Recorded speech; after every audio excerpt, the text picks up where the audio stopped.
Good morning dear student. आज second lecture class 11th के लिए है। पिछले क्लास में हम आप लोगों को कॉम्प्लेक्स नंबर से रिलेटेड कुछ टर्म्स बताए थे और कॉम्प्लेक्स नंबर पर एडिशन, सब्ट्रैक्शन, मल्टीप्लिकेशन और डिवीज़न के बारे में बताए थे। तो आज डियर स्टूडेंट मैं उसी के संदर्भ में कुछ नेक्स्ट टॉपिक के बारे में बताने जा रहा हूँ, जिसमें आज मैं आप लोगों को कॉम्प्लेक्स नंबर के कुछ प्रॉपर्टीज़ जो कॉम्प्लेक्स नंबर पर एप्लीकेबल होते हैं उसके बारे में बताऊंगा। दूसरा कि कॉम्प्लेक्स नंबर का मॉडुलस क्या होता है, और तीसरा आज कॉन्जुगेट ऑफ कॉम्प्लेक्स नंबर भी बताएंगे।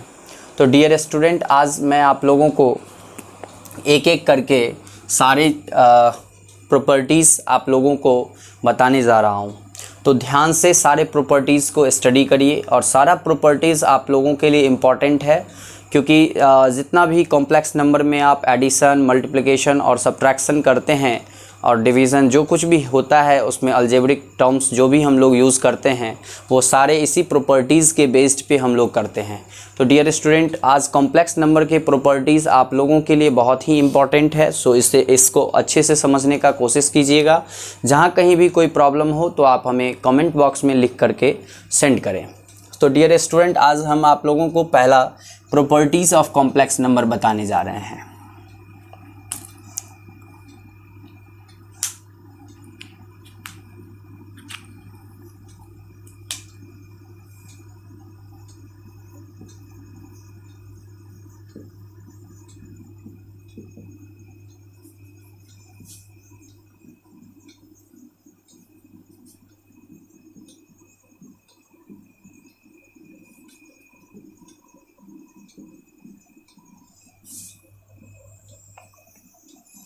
डियर स्टूडेंट जैसा कि आप जानते हैं रियल नंबर सिस्टम में भी जब आप नंबर के प्रॉपर्टीज़ के बारे में, रियल नंबर के प्रॉपर्टीज़ के बारे में पढ़े हैं तो उसमें भी दो पैटर्न्स में आप लोगों को बताया गया था।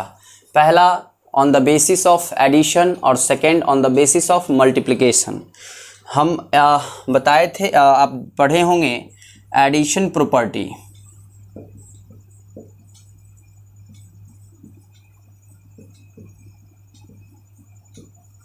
our complex number, and multiplication property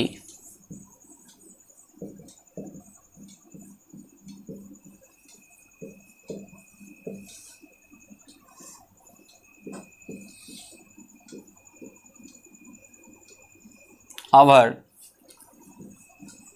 complex number। Dear student ये एडिशन प्रॉपर्टी और मल्टीप्लिकेशन प्रॉपर्टी क्या होता है?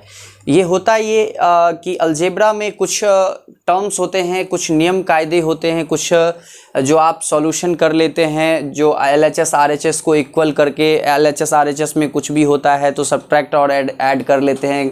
उसके LHS में कुछ कॉमन पार्ट होते हैं, RHS के कॉमन पार्ट अगर इक्वल होते हैं तो उसको हम काट देते हैं।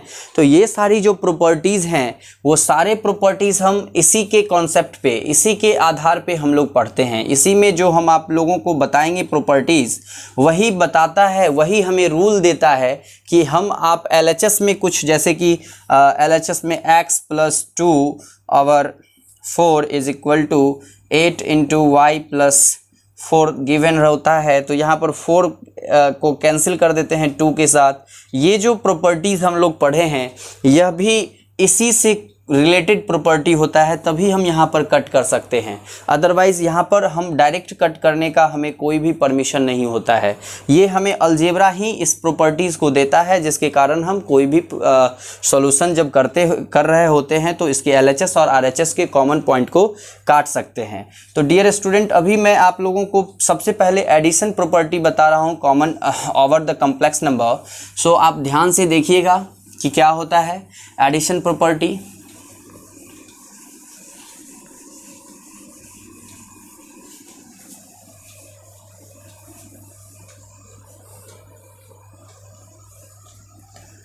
एडिटिव प्रॉपर्टी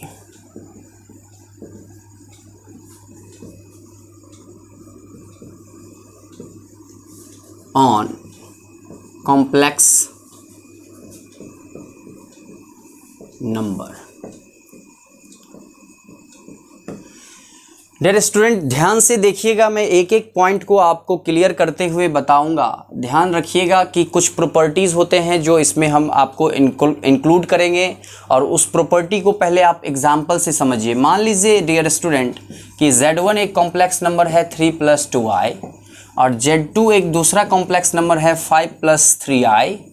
और जब Z1 एक कॉम्प्लेक्स नंबर जो हम इस तरह का डिफाइन किए हैं, और Z2 जो कॉम्प्लेक्स नंबर हम इस तरह का कॉम्प्लेक्स नंबर लिए हैं, तो इसका जो सम हम फाइंड करते हैं, जो कि हम आपको पिछले क्लास में समझा चुके हैं कि हम एडिशन कैसे करते हैं दो कॉम्प्लेक्स नंबर का।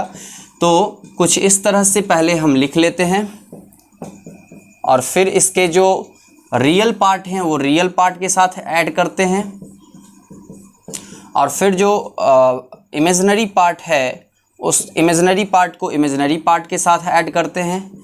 तब जो यह वैल्यू होता है यह भी एक कॉम्प्लेक्स नंबर प्राप्त होता है। डियर स्टूडेंट, इसका फर्स्ट प्रॉपर्टी, एडिटिव प्रॉपर्टी में जो फर्स्ट प्रॉपर्टी होता है इसी एग्जाम्पल पे बेस्ड है, जिसका नाम होता है closure property.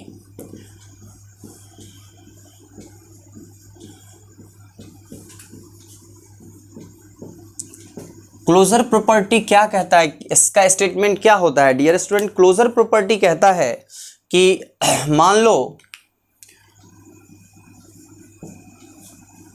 Z1 = x1 + iy1 and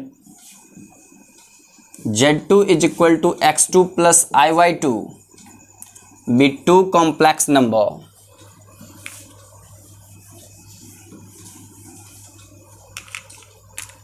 With two complex number, then Z1 + Z2 also be a complex number.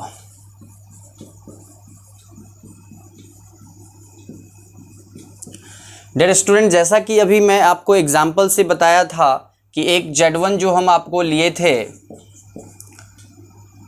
3 + 2i, और दूसरा जो लिए थे Z2 5 + 3i, इस दोनों का सम भी जो हम प्राप्त किए वो एक कॉम्प्लेक्स नंबर ही है। तो डियर स्टूडेंट, हम जब कभी भी दो कॉम्प्लेक्स नंबर लेते हैं और उसका समेशन भी अगर कॉम्प्लेक्स नंबर होता है तो वो क्लोजर प्रॉपर्टी को डिफाइन करता है।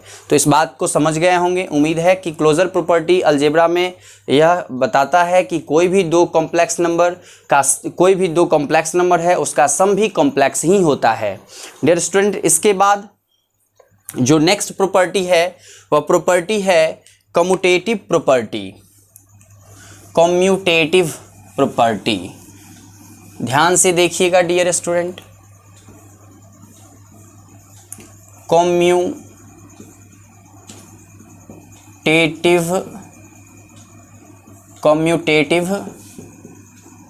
प्रॉपर्टी, ये क्या कहता है commutative property dear student?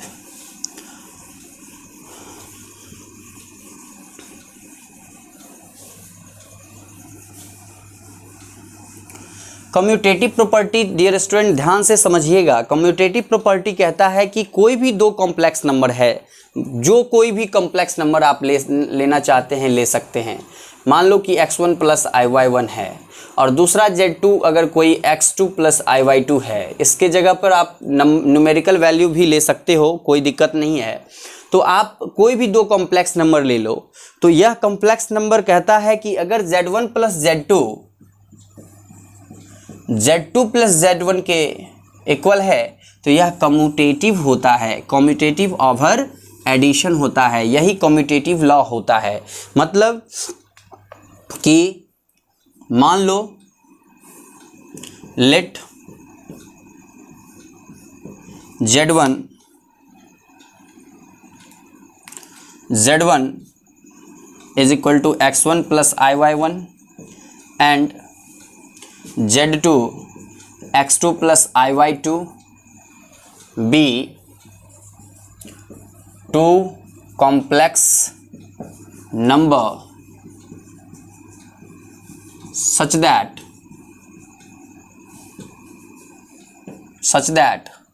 Z1 + Z2 is equal to Z2 plus Z1। ये जो कॉम्बिनेशन होता है ये कम्यूटेटिव लॉ को फॉलो करता है, कम्यूटेटिव लॉ कहलाता है। डियर स्टूडेंट, इस पॉइंट को अच्छे से लिख लीजिएगा। इसका प्रूफ भी मैं बताता हूँ क्या होता है, इसका वैल्यू क्या हो सकता है।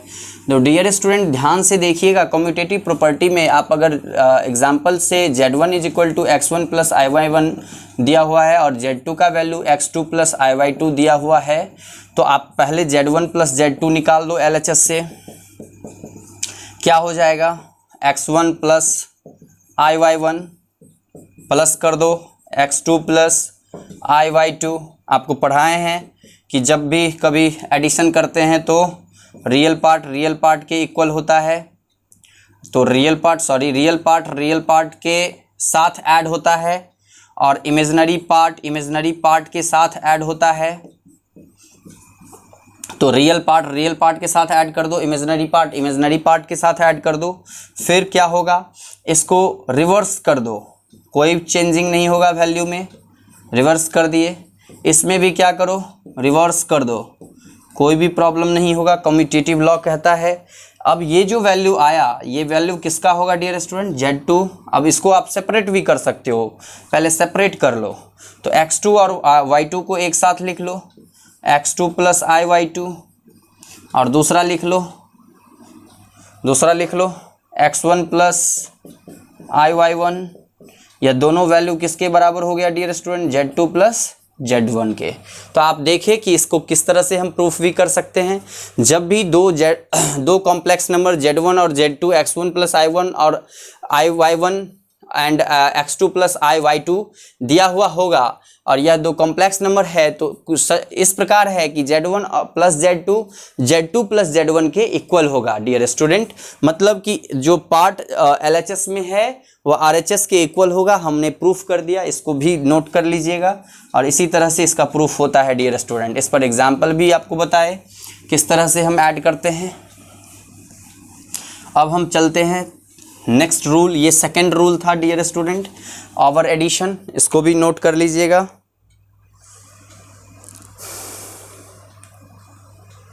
ये सेकंड रूल था। अब हम थर्ड रूल की ओर बढ़ते हैं। जो तीसरा रूल हम बात करने जा रहे हैं डियर स्टूडेंट, वो है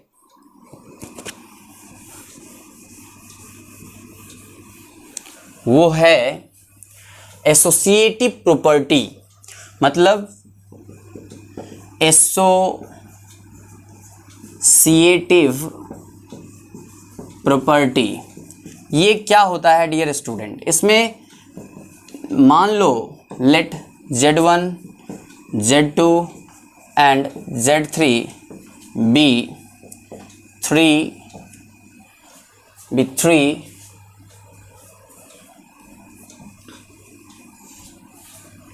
be three complex number such that Z1 plus Z2 plus Z3 is equal to Z1 plus Z2 plus Z3। Dear student, जैसा कि हम आपको कम्यूटेटिव लॉ पढ़ाए, सिमिलरली कम्यूटेटिव में जिस तरह से हम आपको बताए कि Z1 प्लस Z2 का वैल्यू Z2 प्लस Z1 के इक्वल होता है, लेकिन यहाँ पर हम वो नहीं, हम यहाँ पर उसी के तरह बताने जा रहे हैं कि Z1 में कोई भी दो कॉम्प्लेक्स नंबर का एडिशन ऐड करते हैं तो उसी में Z1 और जो दो कॉम्प्लेक्स नंबर लिए थे उसका कोई एक कॉम्प्लेक्स नंबर का वैल्यू हम अगर ऐड करते हैं तो इस तरह से भी हमारा जो वैल्यू प्राप्त होता है वो इक्वल वैल्यू होता है डियर स्टूडेंट। मतलब कि आप एग्जाम्पल से समझो इसको। एग्जाम्पल ये है कि मान लो कि आप Z1 का वैल्यू लेते हो 3 प्लस I2, Z2 का वैल्यू ले लेते हो 2 प्लस 5I, Z3 का वैल्यू ले लेते हो 4 प्लस 3I। ओके, कोई भी आप ले सकते हो, जो आपको गिवन होगा आप ले सकते हो। अब पहले LHS को आप लिख करके देखो। तो LHS में Z1 plus Z2 plus Z3 है। डियर स्टूडेंट, जब हम Z1 का वैल्यू लेते हैं 3 प्लस 2I प्लस Z2 का वैल्यू जो होता है यहाँ पर 2 प्लस 5I लिए हैं तो 2 + 5i, और इसको ऐड कर रहे हैं डियर स्टूडेंट 4 + 3i से, तो क्या होगा इसका वैल्यू देखिए, ये वैल्यू हो जाएगा डियर स्टूडेंट 3 + 2i। अभी इसको तो कुछ नहीं करेंगे, इसके रियल पार्ट के साथ ऐड होगा, जो 2 + 4 6 हो जाएगा, और इसका इमेजिनरी पार्ट के साथ ऐड होगा, जो 5 + 3 8 हो जाएगा, 8i। सो अब हम इसको क्या करेंगे, सिमिलरली आप यहाँ पर ये भी लिख सकते हो 3 + रियल पार्ट 3 + 6 9 + 2 + 8 10i। तो जो जैसे आपको LHS में इसका वैल्यू इतना मिला है, तो उसी तरह हम RHS को भी देखते हैं तोड़ करके, क्या ऐसा मिलता है क्या। ध्यान दीजिएगा, ज़रूर मिलता है इसका आंसर। सो अब हम बात करने वाले हैं Z1 + Z2 + Z3 का। सो Z1 का वैल्यू हम कितना लिए हैं डियर स्टूडेंट, 3 + 2i, पुट कर दो 3 + 2i, प्लस Z2 का वैल्यू कितना लिए हैं डियर स्टूडेंट, 2 + 5i, पुट कर दो, इसको ब्लॉक कर दो, फिर 4 + 3i, नो प्रॉब्लम। अब आप दूसरा स्टेप क्या करोगे, 3 रियल पार्ट के साथ, मतलब 3 + 2 5, इमेजिनरी पार्ट के साथ 7i, प्लस 4 + 3i, इसमें भी अब रियल पार्ट के साथ 5 + 4 9, और इमेजिनरी पार्ट के साथ 10i। मतलब both the cases have resulting equal part, मतलब कि दोनों पार्ट में आपका जो रिजल्ट आ रहा है वह इक्वल आ रहा है, सेम आ रहा है। तो डियर स्टूडेंट, आप जैसे देखें कि इस तरह से हम बता सकते हैं कि जो 3 कॉम्प्लेक्स नंबर, कोई भी 3 कॉम्प्लेक्स नंबर आप ले लो, उस तीनों कॉम्प्लेक्स नंबर में अगर रिलेशन बताना हो ऐसा, तो यह रिलेशन फॉलो करता है डियर स्टूडेंट। इसको समझने में उम्मीद है कि कोई प्रॉब्लम नहीं हुआ होगा। हम अब नेक्स्ट प्रॉपर्टी की ओर चलते हैं। नेक्स्ट प्रॉपर्टी है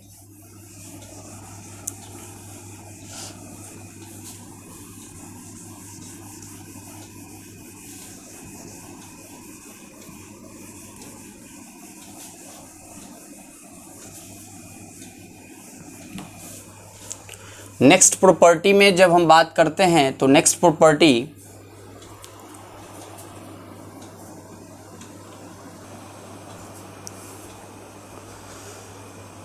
तो डियर स्टूडेंट हम बात कर रहे थे additive property on complex number.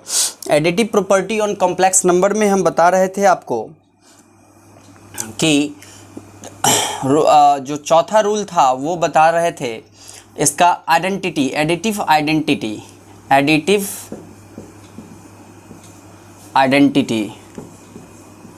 अब ये क्या होता है डियर स्टूडेंट, आप रियल नंबर सिस्टम में पढ़े हो एडिटिव आइडेंटिटी क्या होता है। जैसे कि कोई नंबर होता है, मान लो रियल नंबर का कोई भी नंबर ले लो, 3 5 2 3/2 9/5, एनी नंबर, तो आप उसका एडिटिव आइडेंटिटी क्या बताते हो। जब भी उस नंबर में कोई ऐसा नंबर ऐड करते हो जो वही नंबर प्राप्त होता है, तो उस नंबर में जो नंबर ऐड किए हो वो उस नंबर का एडिटिव आइडेंटिटी कहलाता है डियर स्टूडेंट। सिमिलरली यहाँ भी हम बात वही करने वाले हैं। Additive identity on complex number define है कि मान लो there exist a number, there exist a number 0 + I0 0 + I0 on there exists a number 0 + I0 on the complex number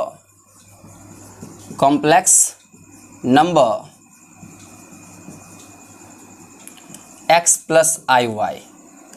मतलब कि कोई भी नंबर डियर स्टूडेंट ऐसा कि एक नंबर जो x + IY पर कंप्लीटली क्या होता हो, एग्जिस्ट करता हो, वैसे ही नंबर में हम यहाँ पर बताएंगे किस प्रकार से यह एग्जिस्ट करता है। Such that x + IY + 0 + I0, मतलब कि जब कभी भी हम ऐड करेंगे किस उसके आइडेंटिटी को, तो नंबर में चेंजिंग नहीं होगा डियर स्टूडेंट।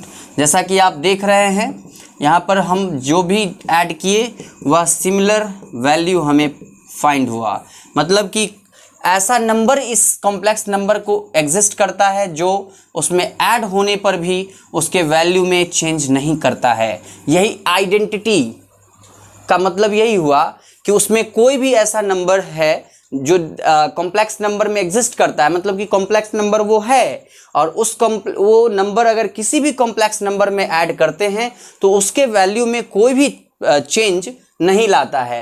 वह वैल्यू तब क्या कहलाता है?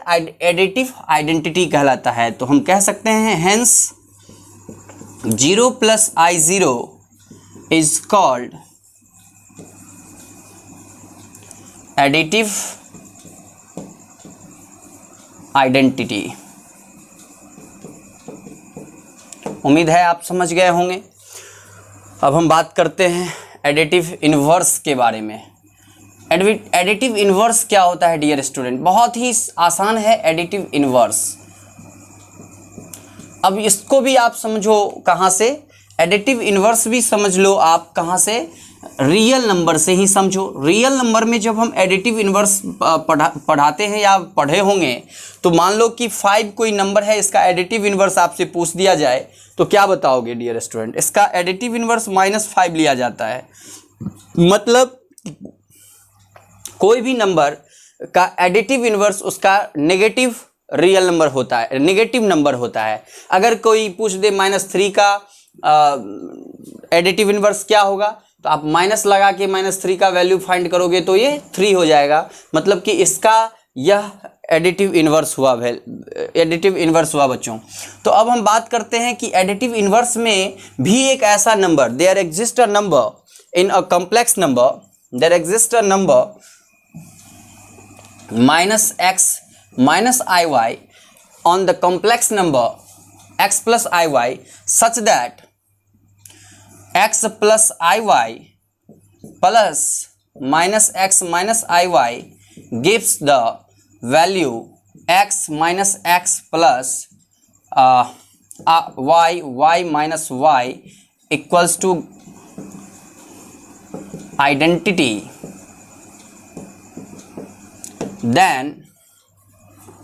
then we say that, तब हम कहते हैं then we say that -x -iy is the additive inverse of x plus iy। Dear student, उम्मीद है आप समझ गए होंगे। मान लो कोई एग्जाम्पल से देखो, जैसे कि 3 + 2y का आपको अगर एडिटिव इन्वर्स पूछ दे तो क्या बताओगे? Additive inverse of 3 + 2y is equal to -3 - 2y। ये इसका क्या हो जाएगा? एडिटिव इन्वर्स हो जाएगा। कोई कन्फ्यूज़न नहीं है। बस जिस तरह से रियल नंबर सिस्टम में आप एडिटिव इन्वर्स सीखे थे उसी तरह से यहाँ भी एडिटिव इन्वर्स होता है, कोई भी चेंजिंग नहीं होता है। तो डियर स्टूडेंट इसको भी नोट कर लीजिएगा। अब हम आगे बात करने जा रहे हैं एडिटिव इन्वर्स। ये रूल 5 था डियर स्टूडेंट, ये रूल 5 था, इसको भी नोट कर लीजिएगा। और इसमें एडिटिव प्रॉपर्टी जो है वो इस पर समाप्त होता है। कॉम्प्लेक्स नंबर में इतना ही एडिटिव प्रॉपर्टी है। अब हम बात करने जा रहे हैं मल्टीप्लिकेटिव प्रॉपर्टी के बारे में ऑन कॉम्प्लेक्स नंबर। तो मल्टीप्लिकेटिव प्रॉपर्टी क्या होता है डियर स्टूडेंट? जो मल्टीप्लिकेशन रूल को फॉलो करता हो।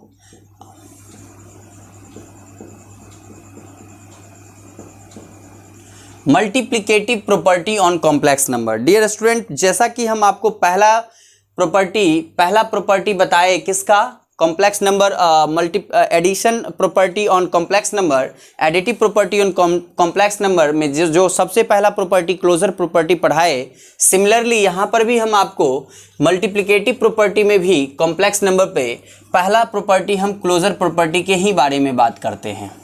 क्लोजर प्रॉपर्टी क्या बताता है मल्टीप्लिकेटिव प्रॉपर्टी पर? क्लोजर प्रॉपर्टी बताता है डियर स्टूडेंट, समझिएगा कि मान लो कि Z1 and Z2 be two complex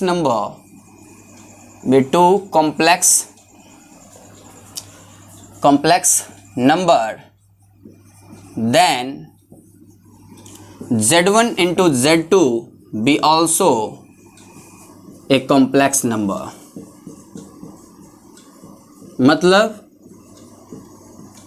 मतलब कि जो मल्टीप्लिकेशन दो कॉम्प्लेक्स नंबर, कोई भी दो कॉम्प्लेक्स नंबर ले लो, उसका मल्टीप्लिकेशन भी अगर कॉम्प्लेक्स नंबर में ही होता है तो वह मल्टीप्लिकेटिव प्रॉपर्टी का क्लोजर प्रॉपर्टी कहलाता है डियर स्टूडेंट। जैसे कि मान लो एग्जाम्पल से देखो, मान लो z1 के जगह 3 + 2i ले लेते हो और z2 के जगह पर 4 - 4 + i ले लेते हो। इस दोनों का मल्टीप्लिकेशन कर दो। z1 z2 का मल्टीप्लिकेशन हम सिखा चुके हैं आप लोग को, 3 + 2i इंटू 4 + i आपको हम बता चुके हैं कि इसके मल्टीप्लिकेशन कैसे करते हैं। फिर से एक बार बता रहे हैं, ध्यान से देखिए।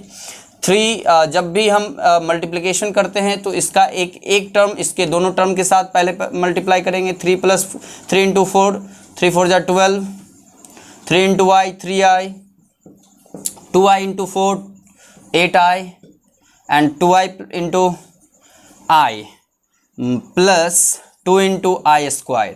डियर स्टूडेंट i² का वैल्यू बता चुके हैं, -1 होता है, मतलब ये -2 हो गया, ये 12 हो गया। 12 - 2 = 10 प्लस i को इसमें आ जाएगा 3 + 8 12 11। सो ये वैल्यू हो जाएगा 10 + i 11। मतलब कि यह भी आप जो प्राप्त किए हैं कॉम्प्लेक्स नंबर ही है कि कोई दूसरा नंबर प्राप्त हो गया? नहीं, इस केस में भी z1 × z2 का वैल्यू भी कॉम्प्लेक्स नंबर ही प्राप्त होता है। मतलब कि क्लोजर प्रॉपर्टी यह बताता है कि कोई भी दो कॉम्प्लेक्स नंबर का मल्टीप्लिकेशन भी कॉम्प्लेक्स नंबर ही होता है। डियर स्टूडेंट, इस पॉइंट को भी नोट कर लीजिएगा। इसका हम वेरिएबल वाला भी एग्जाम्पल लेकर के बता सकते थे, क्योंकि आपको मल्टीप्लिकेशन हम सिखा चुके हैं, तो आप वहाँ से भी आप नोट कर सकते हैं। डियर स्टूडेंट, पिछले क्लास को ज़रूर देखिएगा पूरा, तभी आपको ये भी क्लास समझ में आएंगे। अब हम बात करने जा रहे हैं इसमें भी क्लोजर प्रॉपर्टी के बाद जो प्रॉपर्टी है उसका नाम है commutative property. Commutative property, dear student, commutative property में क्या होता है? z1 और z2 अगर कोई दो कॉम्प्लेक्स नंबर है तो इस तरह से कि z1 and z2 be the two complex number such that z1 × z2 is equal to z2 × z1। मतलब कि the product of this is the equal to the product of this। कैसे? अब आपको हम एग्जाम्पल न्यूमेरिकल इसमें नहीं, आपको हम वेरिएबल वाला एग्जाम्पल दे करके बताते हैं। डियर स्टूडेंट, देखो z1 के जगह आप x1 + iy1 ले लो, कोई दिक्कत नहीं है। z2 के जगह आप x2 + iy2 ले लो, कोई दिक्कत नहीं है। आपको z1 × z2 का वैल्यू हम पढ़ा चुके हैं फाइंड करना। z1 × z2 का value x1 × x2 minus y1 × y2 पढ़ाए हैं, plus i x1 × y1 x2 y2 plus x2 × y1 ये पढ़ा चुके हैं डियर स्टूडेंट, आपको ध्यान होगा। और अभी भी बताए हैं एग्जाम्पल में, न्यूमेरिकल एग्जाम्पल जो हम बताए थे उसी तरह से हम सॉल्व किए थे, तो आप यहाँ पर भी देखिए ध्यान से, तो उसी तरह से आपको मिलेगा। अब जो हम बता रहे हैं इसमें, ये हम क्या कर रहे हैं? Interchange of the value. How? So x2 at x1 and y2 at y1 and I is I, y2 into, so यहाँ पर जो हम वैल्यू लेने वाले हैं डियर स्टूडेंट, यह वैल्यू हो जाएगा, यहाँ पर x2 और y2 था, यहाँ पर x1 और y2 था, तो यहाँ पर x2 और y1 ले लो, और यहाँ पर y2 और x2 है तो x1 और y2 ले लो, और बस आपका देखो वैल्यू निकल गया। वो कितना? तो आप देखो z2 × z1 का ही यह वैल्यू होता है। डियर स्टूडेंट, जब भी हम दो कॉम्प्लेक्स नंबर का मल्टीप्लिकेशन करते हैं तो उसका इंटरचेंज पार्ट भी मल्टीप्लिकेशन जो होता है वह भी सिमिलर होता है, इक्वल होता है डियर स्टूडेंट। इसी प्रॉपर्टी को कम्यूटेटिव प्रॉपर्टी कहते हैं। अब हम आगे की ओर बढ़ते हैं। ये रूल सेकंड था कम्यूटेटिव का। अब हम बात करने जा रहे हैं थर्ड रूल के बारे में, जिसका नाम है एसोसिएटिव प्रॉपर्टी। एसोसिएटिव में क्या होगा डियर स्टूडेंट? बहुत आसान है, जैसा हम आपको एडिशन में बताए सिमिलरली यहाँ पर भी हम मल्टीप्लिकेशन में बताएंगे। मल्टीप्लिकेशन और एडिशन दोनों हम सिखा चुके हैं, तो उम्मीद है कि आप समझ रहे होंगे। अगर नहीं समझ में आ रहा है तो आप पिछले क्लास के वीडियो को ज़रूर पहले देखें, फिर आपको ये जो थर्ड रूल है यह है associative property. Dear student, associative property क्या होता है? एसोसिएटिव प्रॉपर्टी जो हम अभी आपको एडिशन में बताए थे सिमिलरली होता है। मान लो कि Z1, Z2 and Z3 be three complex number।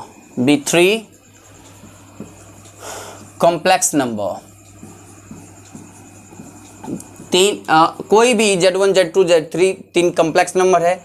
किस प्रकार है? तो such that Z1 into Z2 into Z3 is equal to Z1 into Z2 into Z3।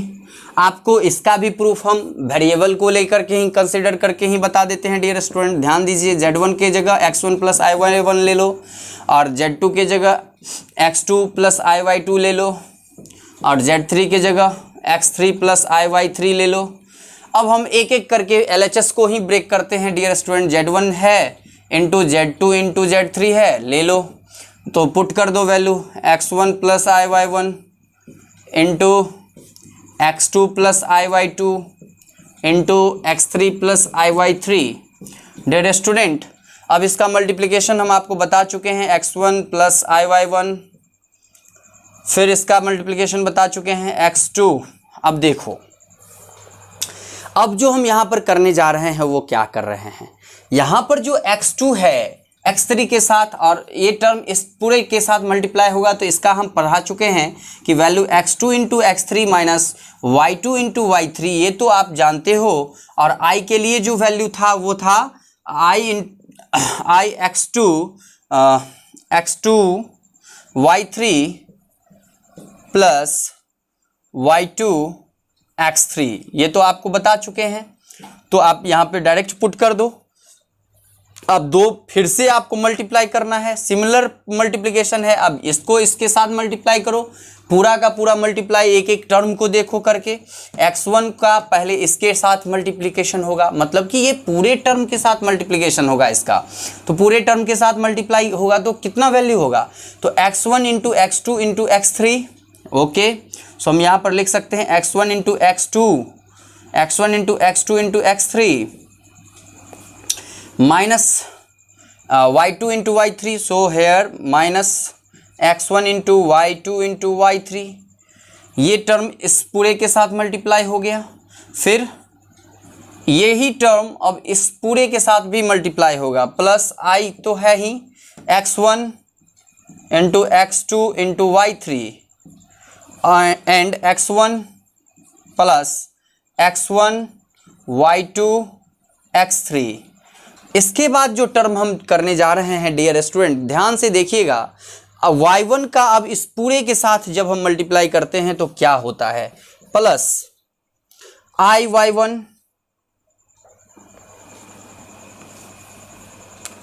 ये i y1, तो i तो सारे टर्म के साथ मल्टीप्लाई हो जाएगा, तो y1 सिर्फ ले लो, y1 x2 x3 minus y1 y2 y3, ये वैल्यू हो जाएगा। फिर i y1 ये पूरे टर्म के साथ हो गया, तो अब इस पूरे टर्म के साथ i का मल्टीप्लाई कितना होगा डियर स्टूडेंट? आपको मालूम है माइनस में आएगा, तो आप माइनस लिख लो। ये i और ये i का मल्टीप्लाई, अब y1 का पूरा टर्म मल्टीप्लाई हो जाएगा y1 x2 y3, तो माइनस y1 x2 y3, ये टर्म इसके साथ हो गया। अब ये टर्म इसके साथ भी होगा, वो कितना होगा? तो y1 y2 x3 y1 y2 x3। Dear student, आपके पास सारे सॉल्यूशंस आ गए हैं। आप ध्यान से देखो कि क्या क्या टर्म है। x1 x2 x3 minus x1 y2 y3 minus y2 y1 x2 y3 और माइनस में ही ये टर्म y1 y2 x3। फिर इसमें देखो x1 i के साथ ये टर्म तीनों मतलब कि एक साथ इसको अगर आप लिखते हो तो यह कितना हो जाएगा, x1 x2 x3 minus x1 y2 y3 minus y1 x2 y3 minus y1 y2 x3। ये एक रियल पार्ट हो गया। दूसरा क्या हो जाएगा, इमेजिनरी पार्ट में देख लो, इमेजिनरी पार्ट कितना हो जाएगा। इमेजिनरी पार्ट डियर स्टूडेंट यहाँ पे i वाला टर्म है, i दोनों से ले लो, ये टर्म हो जाएगा x1 x2 y3 x1 x2 y3 plus x1 y2 x1 y2 y3 plus y1 x2 y1 x2 x3 plus y1 minus आएगा ये वाला टर्म जो है डियर स्टूडेंट हम कहाँ से लाए थे, ये y2 y3 यहाँ से लाए थे, इसके साथ मल्टीप्लाई किए थे क्या, i x1 का इसके साथ पूरा, फिर x2 का x1 का इसके साथ पूरा, फिर i y1 का इस पूरे टर्म के साथ, तो इस पूरे टर्म के साथ आया था। हाँ, तो ये वैल्यू हो गया y1 x2 x3 माइनस यहाँ पर ये टर्म हो जाएगा minus y1 y2 y3 dear student, y1 y2 y3 आप देख लिए कि किस तरह से ये सारा टर्म आता है। अब इसमें एक्सप्लिट करेंगे हम, इसको कन्वर्ट करने के लिए z1 z2 वाले टर्म को एक साथ और z3 वाले टर्म को अलग करेंगे। तो डियर स्टूडेंट ऊपर से हम मिटाते हैं इसी को और नीचे से आप देखिए एक एक लाइन को हम कंप्लीट करते हैं।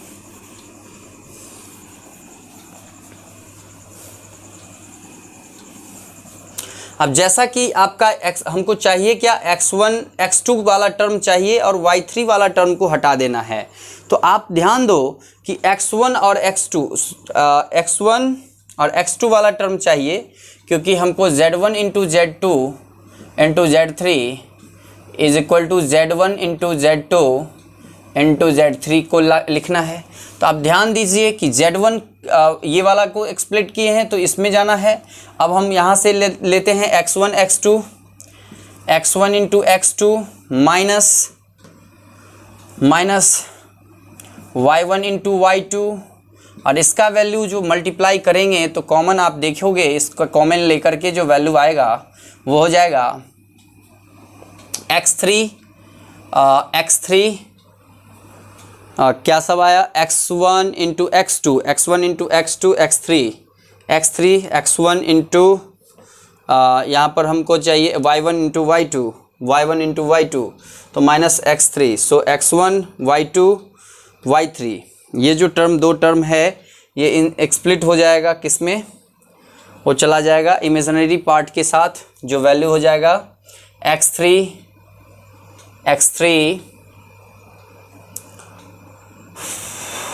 प्लस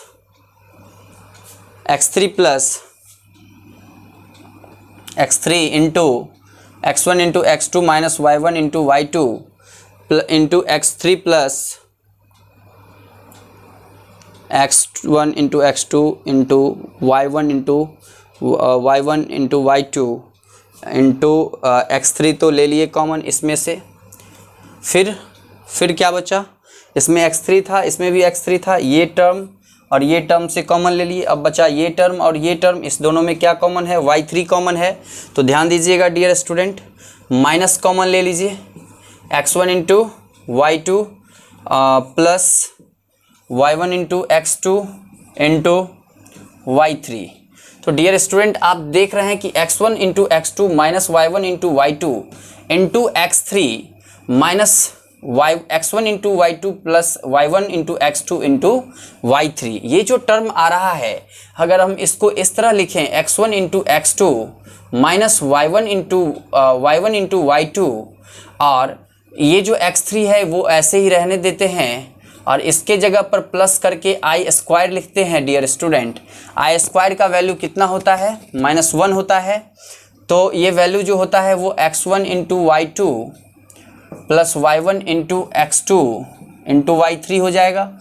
दूसरा क्या है कि ये टर्म हम जो अभी छोड़े हुए थे इसमें से भी तो टर्म्स कॉमन आएंगे, उसको भी देखिएगा।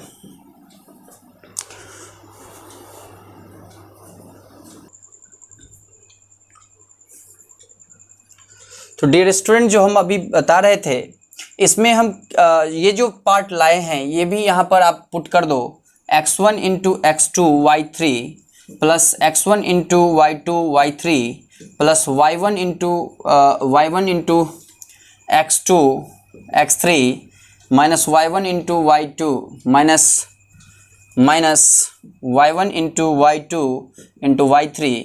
यह जो इमेजिनरी पार्ट है डियर स्टूडेंट, यह जो पार्ट हम लाए थे यहाँ तक हम सिमिलरली जब हम इसका प्रोडक्ट निकालेंगे तो सेम वैल्यू जो है हमें एग्रीगेट होगा इन द केस ऑफ, यहाँ पर यही value similarly Z1 into Z2 multiplied with Z3 we get this value only, how much, x1 into x2 into x3 minus x1 into y2 into y3 minus y1 into x2 into y3 minus y1 into y2 into x3 plus I into x1 into x2 into y3 plus x1 into y2 into y3 plus y1 into x2 y1 into x2 into x3 minus y1 into y2 into y3।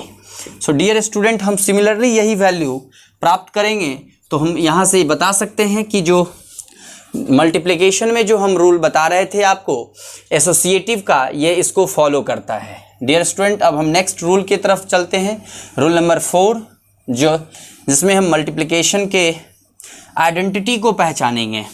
जिस तरह से real number system में हम आप जानते होंगे कि multiplicative identity कौन सा नंबर होता है। डियर स्टूडेंट, यह रूल है 4, मल्टीप्लिकेटिव आइडेंटिटी।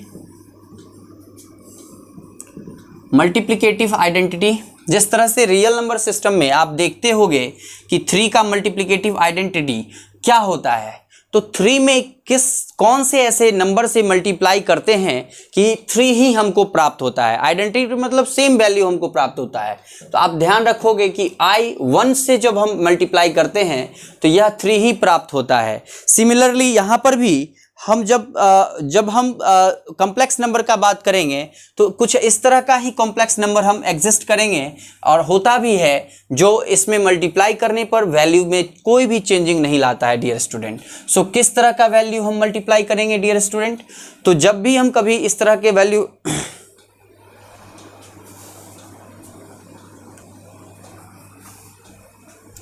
तो जब भी कभी हम जैसे कि हम अभी बताए कि 3 में मल्टीप्लाई किए 1 तो 3 ही हमको मिला रियल नंबर सिस्टम में, उसी तरह हम कॉम्प्लेक्स नंबर में भी कौन से ऐसे नंबर से मल्टीप्लाई करेंगे कि वही नंबर हमको प्राप्त होगा। तो देयर एग्जिस्ट अ नंबर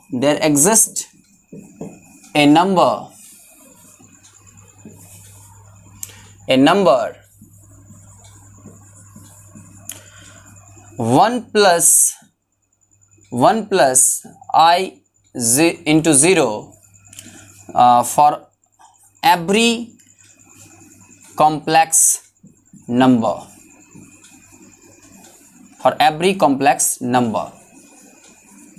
मतलब कि जब कभी भी हम एक ऐसा every complex number x plus i y, जो भी complex number x plus i y हम लेते हैं उसमें यह नंबर एग्जिस्ट करता है आइडेंटिटी के रूप में। कैसे समझोगे डियर स्टूडेंट, तो अभी हम बताए थे कि x प्लस आई वाई को आप अगर मल्टीप्लाई करोगे 1 प्लस I0 से, there is no change in value, we will get again the value of x plus i y. So this is the multiplicative identity. So hence we say that 1 plus I0 is multiplicative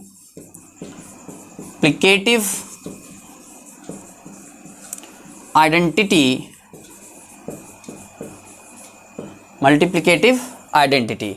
so dear student, इसको भी note कर लीजिए। अब हम बात करने जा रहे हैं किसके बारे में? मल्टीप्लिकेटिव इन्वर्स के बारे में। मल्टीप्लिकेटिव इन्वर्स क्या होता है डियर स्टूडेंट? बहुत ही आसान है मल्टीप्लिकेटिव इन्वर्स। जब कभी भी कोई भी नंबर इस तरह का एग्जिस्ट करता हो, या फिर हम बात करते हैं मल्टीप्लिकेटिव इन्वर्स। अब ऐसे समझो, पहले जब हम मल्टीप्लिकेटिव इन्वर्स का बात करते थे रियल नंबर सिस्टम में तो क्या होता था, जैसे कि मान लो 10 का मल्टीप्लिकेटिव इन्वर्स क्या होता है, तो 1/10 हम कहते थे MI मल्टीप्लिकेटिव इन्वर्स इज 1/10। जैसे कि हम बताते हैं -11 का मल्टीप्लिकेटिव इन्वर्स क्या होता था, -11 MI इज -11 1/11। तो इस तरह से ही कोई एक ऐसा नंबर जो इसमें एग्जिस्ट करता होगा, so for every complex number x plus iy is not equal to 0 plus i0 such that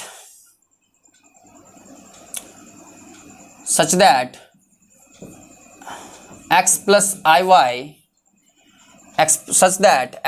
iy into 1 upon how much value we multiplied here, so it's conjugate है। इसका हम मल्टीप्लिकेटिव इन्वर्स बता रहे हैं, तो x minus x plus i Y इससे हम multiply करेंगे तो इसका जो वैल्यू आएगा वो कुछ इस तरह का 1 प्लस i0 हमको जो मल्टीप्लिकेटिव आइडेंटिटी है वह प्राप्त होगा। मतलब कि इसके तरह कुछ इस तरह का वैल्यू हमको प्राप्त होगा। जैसे कि हमारा मल्टीप्लिकेटिव इन्वर्स क्या हो जाएगा, तो मल्टीप्लिकेटिव इन्वर्स जो हो जाएगा वो हम उस वैल्यू को इस तरह से लिखते हैं, x प्लस आई वाई का जो मल्टीप्लिकेटिव इन्वर्स होगा, मल्टीप्लिकेटिव इन्वर्स वो कुछ ये हो जाएगा 1 upon x plus i Y. इसको नीचे में नहीं रखते हैं, इसको ऊपर लेके चले जाते हैं, तो उसके कॉन्जुगेट से यहाँ पे मल्टीप्लाई कर देते हैं। अभी नेक्स्ट वीडियो में हम आपको कॉन्जुगेट का भी मतलब कि इसी वीडियो में आपको कॉन्जुगेट का भी डेफिनेशन बताते हैं नेक्स्ट पॉइंट में। तो आप इसको इसके साथ मल्टीप्लाई करोगे तो x minus i y upon x, इसका वैल्यू हो जाता है x square plus y square. So dear student, यहाँ पर जो मल्टीप्लिकेटिव इन्वर्स हो जाता है वो याद रखिएगा। So x minus i y upon x square plus y square is the multiplicative inverse of x plus iy। इसका मल्टीप्लिकेटिव इन्वर्स हो जाता है डियर स्टूडेंट। तो उम्मीद है कि ये भी आपको समझ में आ गया होगा मल्टीप्लिकेटिव इन्वर्स क्या होता है। अब लास्ट प्रॉपर्टी इसमें एक मात्र बचा है जो डिस्ट्रीब्यूटिव प्रॉपर्टी। आप जानते हो कैसे डिस्ट्रीब्यूट करते हैं हम, किसी भी रियल नंबर सिस्टम में भी आप पढ़े होंगे डिस्ट्रीब्यूटिव प्रॉपर्टी। जिस तरह से रियल नंबर सिस्टम में डिस्ट्रीब्यूट करते हैं उसी तरह से यहाँ भी हम इसका डिस्ट्रीब्यूशन करते हैं। तो ध्यान रखिए, डिस्ट्रीब्यूटिव प्रॉपर्टी कहता है the last property which is distributive property. Distributive property कहता है डियर स्टूडेंट, मान लो कि Z1 Z2 and Z3 be 3 complex number such that Z1 into Z2 plus Z3 equals to Z1 into Z2 plus Z1 into Z3। ये distributive property होता है। इसको आप example से भी समझ सकते हो, तो आप इस पर एग्जाम्पल करके देखना। हम आपको ये भी बता चुके हैं, इस पहले दोनों को इसको ऐड करके फिर इसको मल्टीप्लाई करना, फिर इसमें आप क्या करोगे, इस दोनों का मल्टीप्लाई निकाल लेना, इस दोनों का मल्टीप्लाई और दोनों को ऐड कर देना, LHS RHS के बराबर आ जाएगा। तो डिस्ट्रीब्यूटिव प्रॉपर्टी यही बताता है। डियर स्टूडेंट, हम अब अगले topic modulus of complex number के बारे में बता रहे हैं।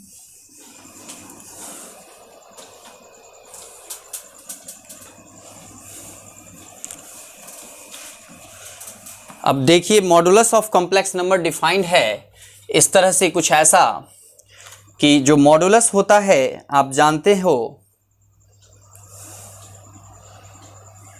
The second point, modulus of complex number, modulus of complex number कुछ इस तरह से डिफाइंड है,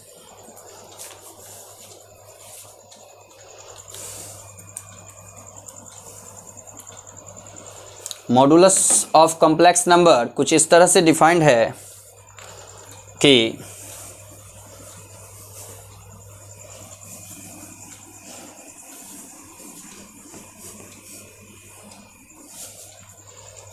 ध्यान देना कि the modulus of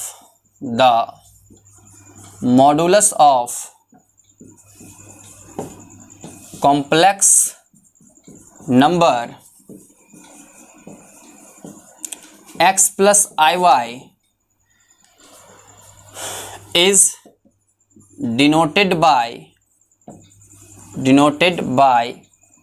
root under x square plus y square। Dear student, modulus of complex number जो होता है वो कुछ इस तरह से डिफाइंड होता है। So x denoted by root under x square plus y square is equals to modulus of x plus i y. So ये मॉडुलस ऑफ कॉम्प्लेक्स नंबर होता है डियर स्टूडेंट, इसको भी नोट कर लीजिएगा। फॉर एग्जांपल आपको अगर कहीं पर बोला जाए फाइंड द मॉडुलस ऑफ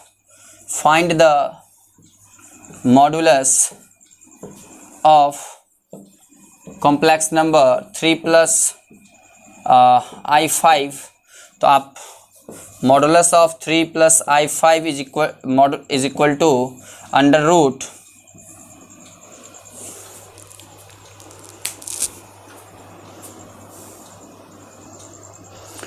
तो dear student, modulus of complex number x plus i y is defined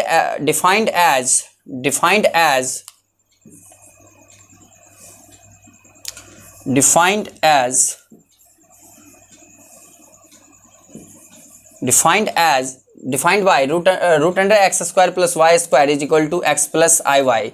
So when we find about the 3 plus the modulus of 3 plus i5 is equal to root under x square, means 3 square plus 5 square, it is how much?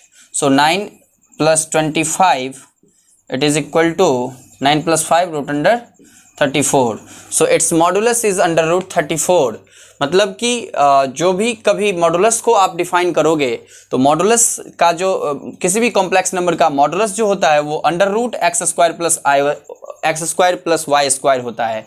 Dear student, अब आपके मन में ये बातें आ रही होंगी कि ये सर लिख दिए हैं बस ऐसे ही डायरेक्ट कि मॉडुलस जो होता है x square plus y square under root होता है, वो एक्स प्लस आई वाई का वैल्यू है, ये कैसे होता है ये तो नहीं बताए। तो डियर स्टूडेंट, ये इसका प्रूफ भी है कि ये कैसे होता है, लेकिन आपको अभी यहाँ पर आपको इसके बारे में नहीं पढ़ना है। तो आगे जब इसके बारे में मैं बताऊँगा तो वहाँ पे आपको बता दूँगा कि इसका वैल्यू जो है ये इतना क्यों होता है। तो आप अभी यहाँ पर बस मॉडुलस फाइंड करना सीख लीजिए कि किसी भी कॉम्प्लेक्स नंबर का मॉडुलस हम इस वे में फाइंड करते हैं। अब हम आते हैं थर्ड टॉपिक पे। हमारा टॉपिक है कॉन्जुगेट। सो कॉन्जुगेट, जब कभी भी हम किसी कॉम्प्लेक्स नंबर का फाइंड करते हैं तो कॉन्जुगेट होता क्या है। अभी कुछ देर पहले मैं कॉन्जुगेट एक लिया भी था, तो आप वहाँ देखे थे कि कॉन्जुगेट में किस प्रकार के नंबर को हमने लिया था, लेकिन फिर से आप उसको देखिए कि conjugate of complex number, conjugate of complex number ये क्या होता है। कॉन्जुगेट ऑफ कॉम्प्लेक्स नंबर ये क्या होता है dear student. Conjugate of complex number होता है जैसे कि मान लो let x plus i y be the complex number, then it is defined by, then its conjugate is, then its conjugate is, then its conjugate is defined by or then its conjugate is denoted by x plus iy to the power recurring, means x plus iy के ऊपर हम recurring लेते हैं, and is defined by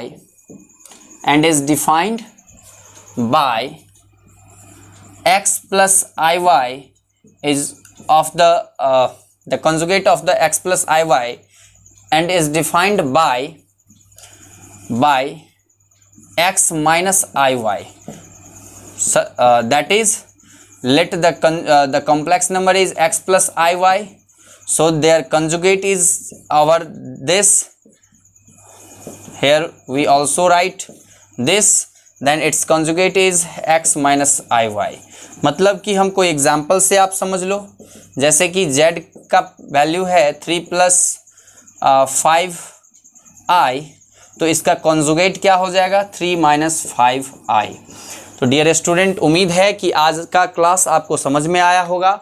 जो कुछ भी हम आज आपको बताए हैं, इसमें हो सकता है कि कुछ पॉइंट्स पे आपको कन्फ्यूज़न रह गया हो, जो आपको मेरे लैंग्वेज से क्लियर नहीं हुआ हो, आप नहीं समझ पाए हो, तो उसके लिए भी आपको चिंता करने की ज़रूरत नहीं है. जहाँ भी जिस पॉइंट पे भी आपको प्रॉब्लम होता है, जो भी प्रॉब्लम है, आप इससे रिलेटेड सारे प्रॉब्लम्स आप हमारे कमेंट बॉक्स में डाल दीजिएगा. मैं आपको हर एक प्रॉब्लम्स को एक एक करके वीडियो में ही हर एक वीडियो में डे बाय डे मैं आपको क्लियर करता चलूँगा. और इससे रिलेटेड आपके अब एनसीईआरटी के जो चैप्टर 1 हैं, एनसीईआरटी के एक्सरसाइज कॉम्प्लेक्स नंबर के जो एक्सरसाइज 1 होंगे, उसको आप बना सकते हो. तो आप कोशिश करना बनाने का. अब मैं अगले वीडियो में आपको इस पे बेस्ड जितने भी प्रॉब्लम्स एनसीईआरटी और अलग अलग जगहों से आते हैं, पूछे जाते हैं अलग अलग बुक्स से, आप किसी भी बुक से बनाना, मैं आपको यहाँ पर सारे एनसीईआरटी प्रॉब्लम्स यहाँ पर मैं आपको एक एक सॉल्व करके आपको बताऊँगा. तो नेक्स्ट वीडियो में मैं आपको इस कॉम्प्लेक्स नंबर में जो अभी 2 लेक्चर मैंने आपको बताया है, इस 2 लेक्चर से रिलेटेड जितना भी प्रॉब्लम्स आपके एनसीईआरटी में है या फिर किसी भी बुक में, तो मैं यहाँ पे आपको एनसीईआरटी का सारा क्वेश्चन करवाऊंगा और मैं खुद भी आपको बना के दिखा दूंगा कि किस तरह से आपको प्रॉब्लम्स बनाने हैं. तो डियर स्टूडेंट, आज का क्लास मैं यहीं पे समाप्त करता हूँ. जो भी बच्चों को यह क्लास पसंद आया हो, वह बच्चे अपने यूट्यूब चैनल से इस चैनल को सब्सक्राइब करें और बेल आइकन को भी दबाएं, जो कि अगले नोटिफिकेशन आपको डे बाय डे और टाइम टू टाइम प्राप्त होता रहे. Thank you.